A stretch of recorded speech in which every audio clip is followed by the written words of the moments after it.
Thank you, Randy, and we'll go right back to our phone callers. Next up is Ben, listening in Dozeman, Montana. Hi, Ben. Hi, Hank. Thanks for getting me back on. You got it. So I just the didn't think I could get the whole thing in with a minute left. Sure. Thanks. The background. My senior year in college, which was in 2009, I started losing a lot of people that were really close to me. Their love for God was just very inspirational. Something to kind of shadow my life after what they were witnessing to me. And over the past couple of years, quite a number of them have passed away. I'm going to try to do this without crying, but I have a lady friend. We'll call her Natalie. Her and her husband just had their first child 2.5 months ago, and Monday she got diagnosed with lung cancer. And my question to you is, do you think that God uses people that are so in love with Him, like Natalie, and I don't want to say curse them, but more bless them with diseases like cancer to bring people that are not so close to Christ closer to Him? Yeah, remember, we live in a fallen world, and so we all get sick, and eventually we all die.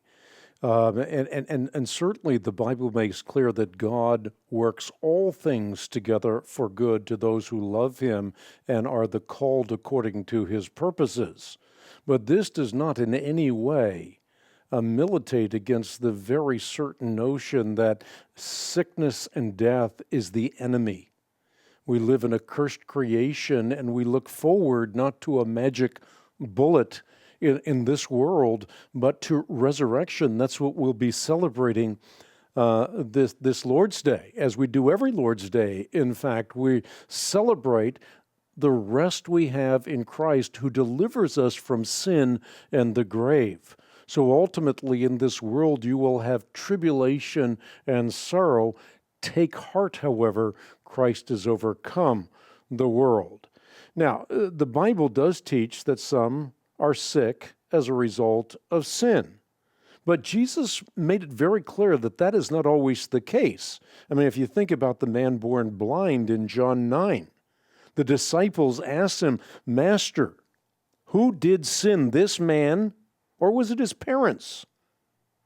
Was it his fault or his parents that he was born blind?" And then Jesus said, "Neither has this man sinned nor his parents, but that the works of God should be made manifest in him." And this is, again, going back to this notion that God can use even this very trying tribulation for His good and glory.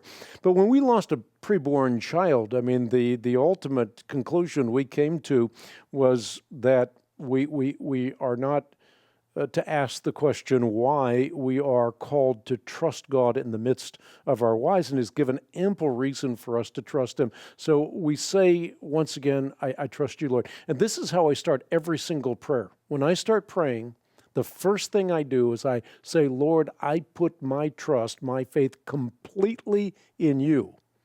And then I express my adoration. I say, "It's you alone that I worship and adore. And it's to you that I confess my sins," and so forth. So, but I start with placing my trust in Him. So many things happen in life I just don't understand. And if I was sitting on the throne at that time, I would say I would certainly do this differently. But God takes every converging factor into consideration, and therefore His judgments are altogether just and righteous. And I want to share something with you. It just came to mind, but it's something I saw on a placemat in a restaurant many years ago. And I memorized it, and it goes something like this: My life is but a weaving between my Lord and me. I do not choose the colors. He weaveth steadily. Oft times He weaveth sorrow, and I in foolish pride forget He sees the upper, and I the underside. Not till the loom is silent and the shuttles cease to fly will God unfurl that canvas and explain the reason why the dark threads are as needful in the weaver's skillful hand as the threads of gold and silver in the pattern He has planned. Again, we We don't understand why, but we trust the weaver.